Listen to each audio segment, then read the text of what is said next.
Hello everyone and welcome to day 5 of Advent Cyber 2022.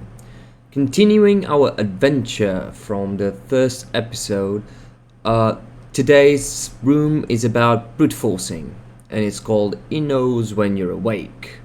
So Alf McSkitty asked Alf Ricker McReed to search for any backdoor that the Bandit Yeti APT might have installed. If any such backdoor is found, we will learn that the bad guys might be using it to access systems on Santa's network. So today's learning objectives are about common remote access services, recognize and listen VNC port and port in a port scan, use a tool to find the VNC server's password, connect to the VNC server using a VNC client. So remote access services, what are they? You can easily control your computer system using the attached keyboard and mouse when you are at your computer. How can we manage a computer system that is physically in a different place? The computer might be in a separate room, building, or country.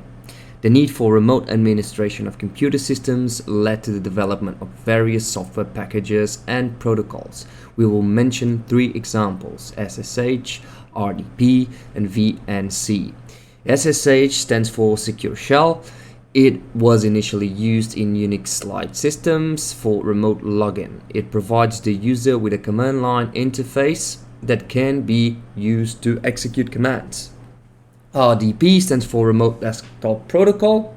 It is also known as a remote desktop connection or simply remote desktop. It provides graphical user interface to access an MS Windows system. When using remote desktop, the user can see their desktop and use the keyboard and mouse as if sitting at the computer. VNC stands for Virtual Network Computing. It provides access to graphical interface which allows the user to view the desktop and optionally control the mouse and keyboard. VNC is available for any system with a graphical interface including MS Windows, Linux, and even Mac OS, Android, and Raspberry Pi. Based on our systems and needs, we can select one of these tools to control a remote computer. However, for security purposes, we need to think about how we can provide our identity to the remote server. So there's where authentication comes in. So authentication refers to the process where a system validates your identity. The process starts with the user claiming a specific unique identity, such as claiming to be the owner of a particular username. Furthermore, the user needs to prove their identity. This process is usually achieved by one or more of the following: something you know, something you have, and something you are. So this is basic authentication rules in order to have multi methods of authentication. It is very useful to answer this question. So something you know is probably a password or a passphrase. Something you have, it can be a card or a USB key drive, something like that. And something you are can be biometrics, for example, your fingerprint or your retina scan. So back to remote access services, we usually use passwords or private key files for authentication. True. Attacking passwords, and this is probably where brute forcing comes in. Passwords are the most commonly used authentication methods. Unfortunately, they are exposed to a variety of attacks. Some attacks don't require any technical skills, such as shoulder surfing or password guessing. Shoulder surfing is when you look at someone's keyboard when they are entering their password. Other attacks require the use of automated tools. The following are some of the ways used in attacks against passwords. So shoulder surfing, looking over the victim's shoulder might reveal the pattern they used to unlock their phone or PIN code. Password guessing without proper cybersecurity awareness. Some users might be inclined to use personal details. My favorite is password 123. I use it everywhere. Dictionary attack. This approach expands on password guessing and attempts to include all valid words in a dictionary or word list. And brute force attacks. This attack is most exhaustive and time consuming, where an attacker can try all possible character combinations. So dictionary attack and a brute force attack are usually used together. So a brute force attack uses a word list or a dictionary to automate the try of several words for a specific login.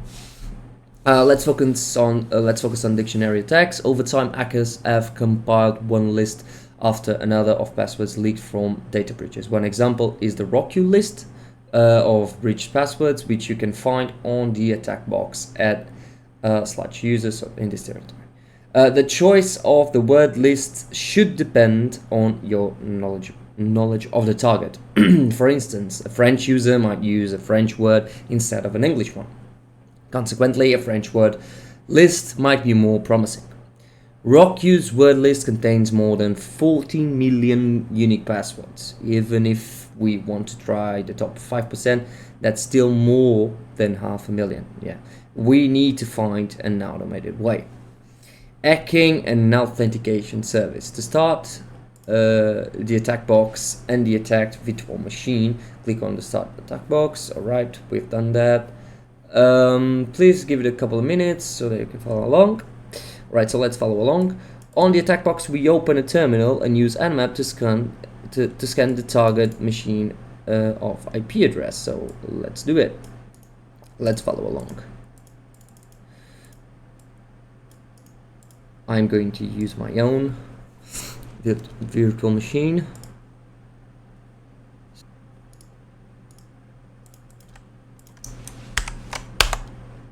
It works. So let's follow along with this example.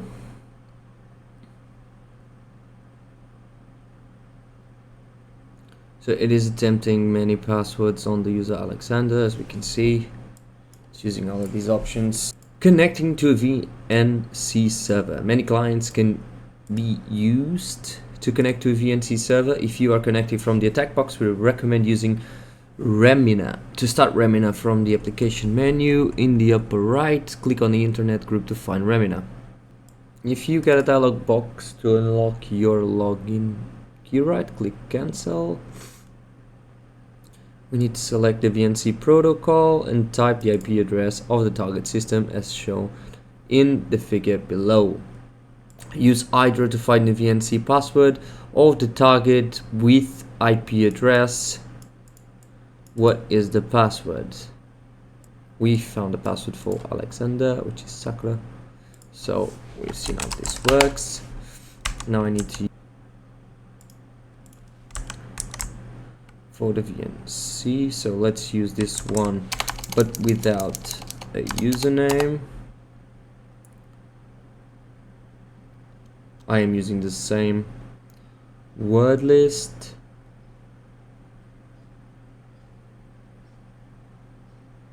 Should have taken the verbose. Why it would have been faster. You know what? Let me do it.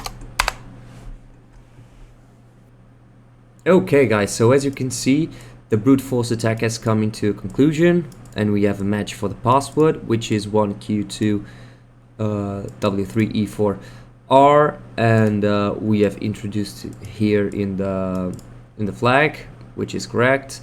You then might want to use a VNC client. I am using Remina on the attack box. You can then connect to the target machine using the VNC protocol, and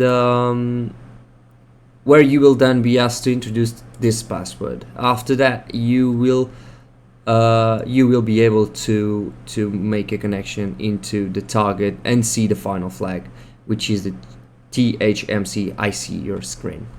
So this was a very short exercise. It requires a bit of software, but it is very nice to introduce the art of brute forcing. Now, many professionals don't consider brute forcing direct hacking, because what you are trying to do is basically using multiple options, multiple words to try and crack a password. But it is very useful when you have a scope, a smaller scope of the target, and you can build a customized word list for somebody or for a respective target. So I hope you guys have enjoyed. I hope you guys have learned something, and I see you guys tomorrow. Have a nice Christmas.